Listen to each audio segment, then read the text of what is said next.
Hey guys, I'm coming at you with a quick video here. Now, as you know, I'm going to follow up on the Kelvin Benjamin trade.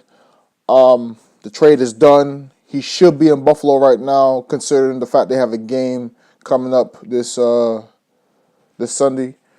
But I just wanted to make this video right fast, and the video is going to be about just how are the Bills going to just benefit from Kelvin Benjamin.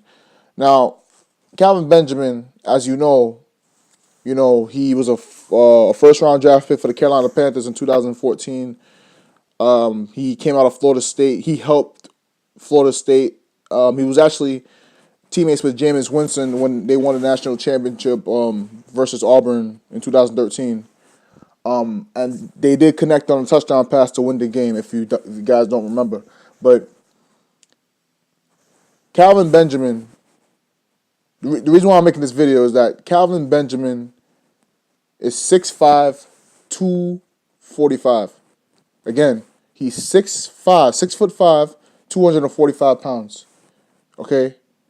He's a big guy at receiver. And I'm making this video because I think that he's going to pose a lot of mismatch problems with the AFC East defensive backs. Now, I did my research, and I'm looking at these starting corners for these other teams that have to deal with Kelvin Benjamin in the future, and I'm like, oh my, I'm going to start with Miami. They have a guy there named Cordrea Tankersley. Forgive me if I'm not saying the name right, but he's a rookie out of Clemson, and he's 6'1", 199. Now, I told you Kelvin Benjamin was 6'5", 245. So Kelvin is not only taller than him, he's way bigger than him, and he's a rookie. So that's gonna be a mismatch problem. And then the next guy they have is Xavier Howard, who's 6 foot 201. And he only has 2 years of NFL experience. So I don't know what to say about that. But then I also knew that the Dolphins early on, I think a couple weeks ago, cut Brian Maxwell, a guy they got from Philadelphia, who previously played for Seattle. Now, he was 6'1" and change, and he was the most experienced guy in that secondary in terms of coverage. So that's going to be interesting how that's going to play out. Then we're going to go to New England. Now, we all know their starting corners are Stephon Gilmore and Malcom Butler. But Stephon Gilmore, as I looked up, is not going to play for the third straight week. He's apparently still dealing with that concussion. So that's going to be a loss for the Patriots. But then if you really look at it, the Patriots signed him to a huge contract. And, he's kind of not lived up to the hype so far. But let's see what happens down the road. So this is Stephon Gilmore's intangibles. He's 6'1", 190 pounds. He's been in the NFL since 2012. Now, again, 6'1", 190. He's shorter than Kelvin, and he's way smaller than Kelvin. And then the next guy they have is Malcom Butler. Malcom Butler is a legitimate corner, although you have seen signs of him, missing assignments and, getting beat. But he's a good corner. But anyway, this is Malcom Butler. 5'11", 190. These guys are way shorter than Kelvin, and they're way smaller than Kelvin. And if you look at the Patriots' pass defense this year, they have gotten better for the past couple weeks. Their defense has gotten better for the last month, but, there's still some red flags in that defense. So, moving on. And then we're going to go to the Jets. Now, the Jets have a corner named Buster Skrine, who's only 5'9". He's been in the NFL for 7 years, but he's 5'9", 185. Way shorter than Kelvin and way smaller than Kelvin. Kelvin has at least a 50-pound difference between Buster Skrine and just Buster Skrine.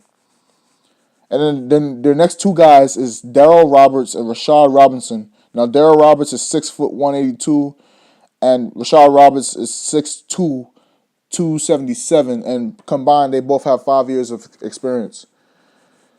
When I'm looking at this AFC East, I'm saying that Kelvin Kelvin Benjamin could have his way against this AFC East, you know, just by looking at the size of these defensive backs. These guys are not that big. And with Kelvin, he may carry 245 pounds, but he could move for a big receiver. He could move and he could get into tight spaces and he could outrun people for his size. So, you know, the Bills obviously saw that their corners and their division aren't that big, and if you really look at it, the only guy that has made it to the Pro Bowl, or the only two guys that made it to the Pro Bowl, or even any type of notable corners would be Stephon Gilmore and Malcom Butler. Malcom Butler's had an All-Pro selection last year.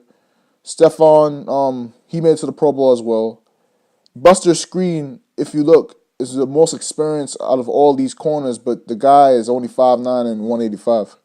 So I just look at this. I look at the intangibles of these corners in this division, and these are, by the way, these are the starting corners. By the way, I just look at the intangibles of these corners in this division. I say, wow, you know, the Bills and Kelvin Benjamin could have their way against this AFC East if they could play their cards right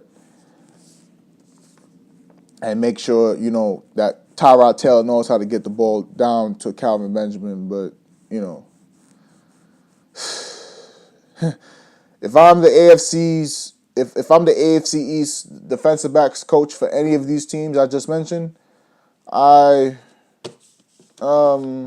just pray.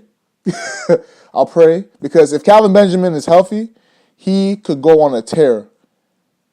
He could go on a tear.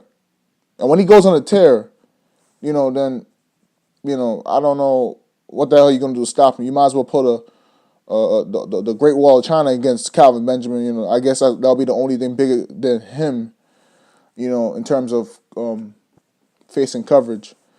You know, but the thing is that Kelvin Benjamin, when he matches up with these starting guys, he's going to be A, bigger than them, and B, he's going to have an advantage against them because, you know, none of these guys I just mentioned are not even near his intangibles. But anyway, this is a quick video about just Kelvin Benjamin and how he's going to benefit in the AFC East, and just looking at these guys here, you know, no offense to none of these guys, but, you know, you have one big headache to deal with in Kelvin Benjamin if he stays healthy. All right, later. And again, if you like this video, you could like the video. If you really liked it, you can share, tell your friends. And also, I would really like for you guys to comment down below. It really, really I really appreciate the comments down below. I really appreciate the engagement with me and the viewers. So, again, if you like the video, like the video. If you want to see more content, you can subscribe. That's if you want to. If you don't want to, that's okay.